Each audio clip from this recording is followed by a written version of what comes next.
You ask Tiger to solve. This deals with linear equations with one unknown. The final result is a equals -4. Let's solve it step by step. Group all a terms on the left side of the equation.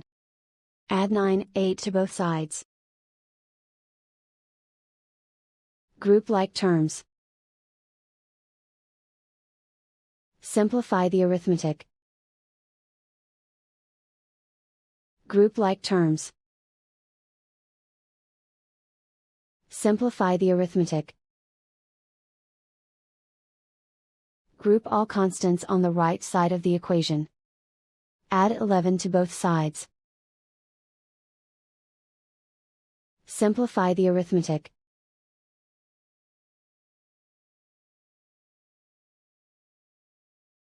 And so the final result is a equals -4.